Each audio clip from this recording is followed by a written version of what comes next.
আসসালামু আলাইকুম। ওয়ালাইকুম আসসালাম। কেমন আছেন আপনারা? আলহামদুলিল্লাহ ভালোই আছি। তো আপনাদের মাহমুদ আবুর পক্ষ থেকে প্রতি মাসে বাজার দেওয়া হচ্ছে, তাই না? মাহবুব ভালো থাকলে আল্লাহর কাছে জানো ভালো থাকুক। তো আপনাদের এপ্রিল মাসের বাজারটা আজকে দিতে আসলাম। তো আপনাদের এখানে প্রতি মাসেই প্রায় 5,000 টাকা, কিছু মাসে কিছু কম বেশিও হয়ে থাকে, তাই না? তো উনি এই মাসে পুরোপুরি 5,000 টাকায় পাঠিয়েছেন। তো সেখান থেকে আমরা বাজার করে নিয়ে আসছি 4,000 টাকার। এখানে 25 কেজি চাউল আছে, 1 কেজি ডিম, এখানে 5 কেজি আটা, 2 রকমের ডাউল, লবণ, তেল, চিনি, মশলা, এরকম আর কি, সাবান আছে, সরিষা, সয়াবিন, 2 রকমের তেল আছে। তো সব মিলে হচ্ছে আমাদের খরচ হয়েছে বাজার করতে 4,000 টাকা। হ্যাঁ, আর উনি আমাদের কাছে পাঠিয়েছিলেন হচ্ছে 5,000 টাকা। আপনাদের বাজার করার পরে আমার কাছে 1,000 টাকা বেঁচে গেছে। এটা হচ্ছে রাখেন কাঁচা শাকসবজি কিনে খাওয়ার জন্য, ঠিক আছে? কাঁচা বাজার করার জন্য 1,000 টাকা। তো এটা হচ্ছে আপনাদের এপ্রিল মাসের বাজার। প্রতি মাসেই তো টাকা দিচ্ছেন। রোজার মাসে আপনাদের জন্য ঈদের আগে পোশাক আশাক কেনার জন্য টাকা দিচ্ছিলেন, তাই না? আপনাদের পোশাক কিনে নিয়ে আসছিলাম। তো ঈদে যেগুলা দিছিলাম ওগুলো পরছিলেন ঈদের দিন? হ্যাঁ পরছি, ঈদের দিন পর সব যার ভরি গায়ে দিছি। শীতে আপনাদের শীতের পোশাকও দিয়েছিল, তাই না? জ্যাকেট, একটা চাদর। হ্যাঁ, আপনার জন্য একটা চাদর ছিল, তাই না?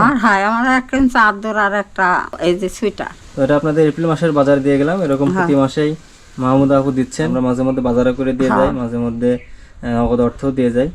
তো আমরা চেষ্টা করব যতদিন পর্যন্ত উনি দেন, আপনাদের রিজিকে যতদিন পর্যন্ত আছে, আলহামদুলিল্লাহ আমরা চেষ্টা করব এরকম প্রতি মাসে বাজার করে হোক বা নগদ অর্থ হোক, বা কিছু মাসে উনি আপনাদের জন্য বাড়তি টাকাও পাঠান পোশাকের জন্য, বা শীতকালে যেমন শীতের পোশাক ঈদের আগে ঈদের জন্য পাঠিয়েছিলেন, তাই না?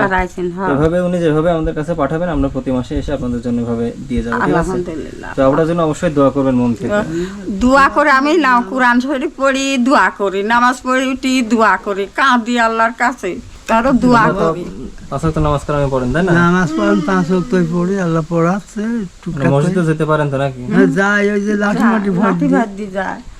অনেক বয়স হয়ে গেছে আসলে, এভাবে এখন লাঠি না হলে তো হাঁটতে পারে না। লাঠি আছে, পা, আমার লাঠি আছে, এখন পা আছে, তাছাড়া তো আর হাঁটতে পারিনি। এখন লাঠি নিয়ে হলেও কষ্ট করে যদি মসজিদে নামাজ পড়তে পারেন, মসজিদে পড়ে সব সময় 5 ওয়াক্তই পড়ে। এখন আর দোয়া করি আর মিললে কি সেটাই। ওই যে আপুটা আমাদের কাছে টাকা পাঠাচ্ছেন, আমরা আপনাদের জন্য এই যে প্রতি মাসে বাজার দিয়ে যাচ্ছি, টাকা দিয়ে যাচ্ছি, ওই আপুটার জন্য অবশ্যই দোয়া করবেন। দোয়া তো করি আল্লাহর কাছে যে আল্লাহ বুঝা পাইছি দিক, আমারও দিক, তাকেও দিক, আমারও দিক, এই ভালোভাবে।